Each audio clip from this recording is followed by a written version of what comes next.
Olá amigos, aqui é aquele cara, bem-vindos ao canal Aquele Anime, para hoje conversarmos um pouquinho aí sobre a segunda temporada da série live action de One Piece da Netflix. Eu sei que faz um tempinho aí que estreou, mas só agora eu terminei de assistir a todos os episódios, queria ver tudo, obviamente não ia fazer a crítica da temporada sem ter assistido, não é mesmo? Então agora, mais uma temporada depois, estamos de volta. Eu fiz já aqui no canal uma crítica da primeira temporada, eu vou deixar relacionado na descrição desse vídeo.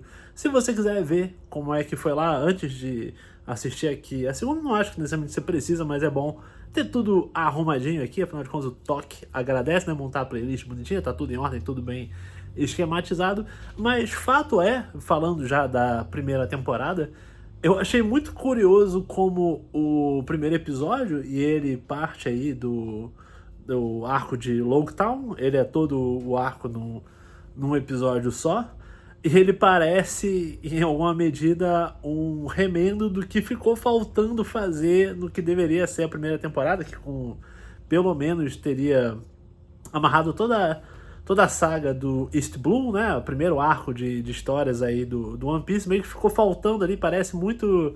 Ele fica até meio deslocado em termos de direção e de tom com tudo que acontece depois, porque nessa temporada a gente passa aí por Logtown, depois a gente vai ter o arco ali curtinho da Reverse Mountain, que eles encontram a Laboon, passam por Whiskey Peak, depois por Little Garden e depois a Ilha Drum. É basicamente isso a segunda temporada.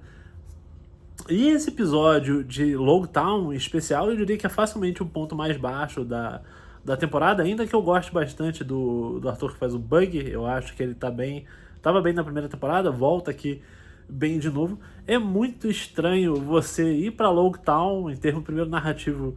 Você já viu eles fazendo lá, o bando do Chapéu de Palha, né? Os Mugiwara já fizeram seu julgamento lá no barril, já declararam os seus sonhos e agora vão pra Logtown, então tem essas conciliações aí e rearranjos em relação à história original que são complicadinhos de lidar, mas isso é o de menos. A história, eu acho que segue numa toada parecida com o que já faziam antes no ano 1, de você troca algumas peças de lugar, faz umas adições pontuais e tudo bem. Mas o próprio jeito como é filmado mesmo, isso fica muito claro aqui, fica muito claro também na Reverse Mountain.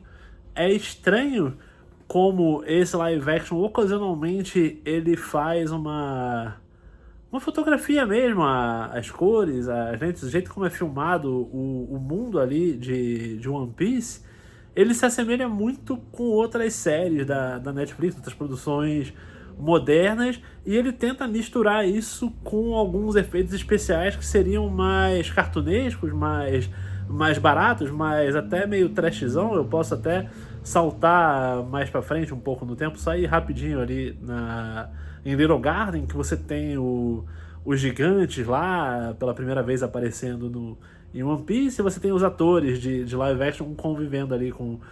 Obviamente são todas pessoas ali, né? Só que alguns estão interpretando gigantes, outros são o bando normal. E esse contraste das pessoas gigantonas e os pequenininhos parece um episódio de Chapolin sendo filmado, e eu não sei, me parece que a série nunca tá muito em paz com o quão trash e o quão cartunesco ela quer ou não ser, porque às vezes ela tenta focar no se One Piece fosse realista e mais pés no chão, ele seria meio assim, mas eu não vou renegar o ar cartunesco, então todos os elementos estão aqui também. E não tem uma identidade particularmente vibrante ali. Não é tipo... E eu fico até feliz que o filme está sendo revivido recentemente, tanto no sentido literal, que ele tá voltando tá chegando com uma nova remasterização 4K, eu tô falando do Speed Racer, da Wachowski aqui. Estão relançando o Speed Racer, volta pro cinema em IMAX, volta em 4K, e aí o filme restaurado, em alta qualidade. Você vê, por exemplo, que no cinema da Wachowski, que são excelentes diretores, algumas das melhores até, você consegue ir para esse lado, tipo, eu tenho muito orgulho do anime e da natureza de desenho animado, então eu vou começar aqui a usar com linguagem em cima disso, mas eu faço questão que fique tudo muito caricato mesmo, todas as caras e bocas aí típica da linguagem anime, eu vou botar aqui, tá tudo super colorido, estourando, e eu quero que seja Eu tava até vendo um vídeo de bastidores lá, elas falando, não, porque eu quero usar uma linguagem pós-moderna aqui, e aí começar a inovar nas artes como aconteceu em outras artes, agora eu quero levar isso aqui para as adaptações de live action também, e consegue. É brilhante o Speed Racer. Mas não é um vídeo sobre Speed Racer aqui, eu só tô pontuando justamente porque acaba sendo uma aula de como fazer uma obra que tem essa pegada mais de anime em live action, se levando a sério sem largar o ar de comédia. E eu acho que One Piece, seja pelas amarras e limitações da Netflix, seja por não ter muita visão nos diretores que passam, não acho que One Piece consegue ficar muito em paz com isso, mas eu acho que os primeiros episódios sofrem mais do que os subsequentes. Acho que na medida em que você vai tendo, porque, por exemplo, Logtown, como é uma ilha que tá, bem ou mal, tem chão, né? Ela tem suas lojas, tem seu comércio local, tem uma praça, tem mais pessoas de carne e osso, não tem tantas criaturas e seres sobrenaturais. Eu acho que ela sofre mais com isso. E depois, na medida que quando a gente já culmina lá em Time Drum, você vai ter que ficar vendo o Chopper o tempo inteiro, e aí você tem o Dalton, que também vira uma outra criatura, e o próprio Apple, que é o vilão do arco lá, ele é todo cartunês também, vira tipo uma boca de hipopótamo metálico. Então, quando você está exposto o tempo inteiro a isso, ainda é estranho, porque você tem lá todo um campo nevado, e eu sinto que eles tentam preparar uma batalha com uma pegada até meio Game of Thrones, assim, o inverno tá chegando, pô, tá vindo as tropas do outro lado, eles têm que preparar a defesa, e vai ser um combate e tal, eletrizante. Mas eu acho que isso vai caindo um pouco mais pro segundo plano, e o cartunesco ali, ele começa a ficar um pouco mais em paz. Então eu acho que a primeira metade, pelo menos isso é até bom, ele vai esquentando conforme os episódios se desenrolam. E esse elemento cartunesco eu também sinto que ele é muito prejudicado, e eu vi bastante postagem nas redes sociais, e eu tenho a minha percepção, até ter que rever o ano 1, não vou fazer isso porque não é bom o suficiente para justificar se expor novamente aos episódios, ver uma vez tá de bom tamanho, mas eu vi muita gente reclamando do Inaki Godoy como Luffy. Eu confesso que na primeira temporada ele não me incomodava, e muito porque até eles fizeram vários vídeos aí de bastidores preparando, e você vê que na vida real, quando ele tá... Real, entre aspas, né? Porque mesmo você tá gravando, não acontece, sabe que tá sendo gravado e tal, mas ele espontaneamente nas entrevistas, nos bastidores, a empolgação dele, o jeito dele de ser, ele parece mais com o Luffy com a câmera desligada do que quando tá rodando de fato a série em si. Bom, não estaria desligado, né, como foi estar gravando bastidores, mas num ambiente um pouco mais informal do que de fato fazendo a gravação da série em si.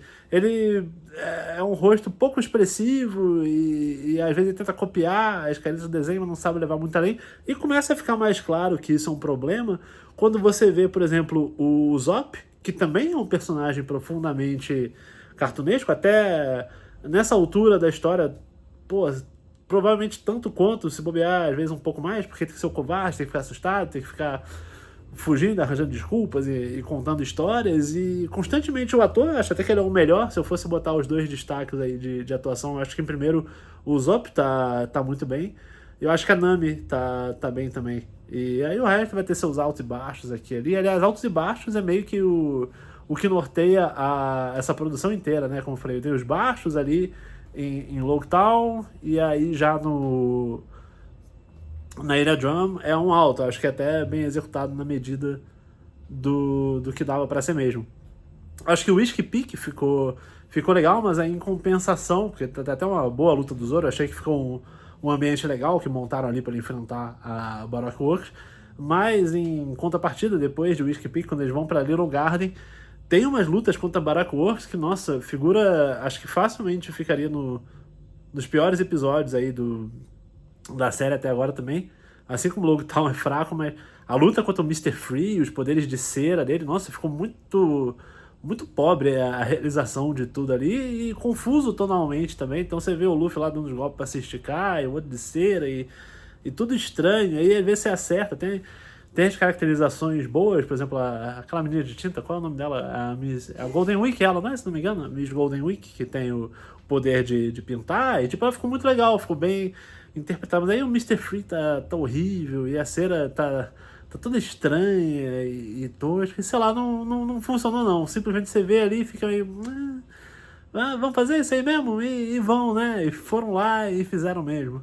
E aí no arco da Reverse Mountain, da Labum também, o velho que mora lá, que era da tripulação do Roger lá, tipo, ah, tá muito bem caracterizado, mas aí tá o Luffy lá com a baleia, tá estranho, dentro da a baleia tá com uma CG estranha também, não sabe direito se é desenho, se é série, e fica flutuando isso aí, e aí em contrapartida você tenta pra atiçar e dar uma movimentada, você começa a inserir elementos posteriores da história, porque coisa que talvez nem o Oda aí, o rei do foreshadowing, como o pessoal gosta de ver, né?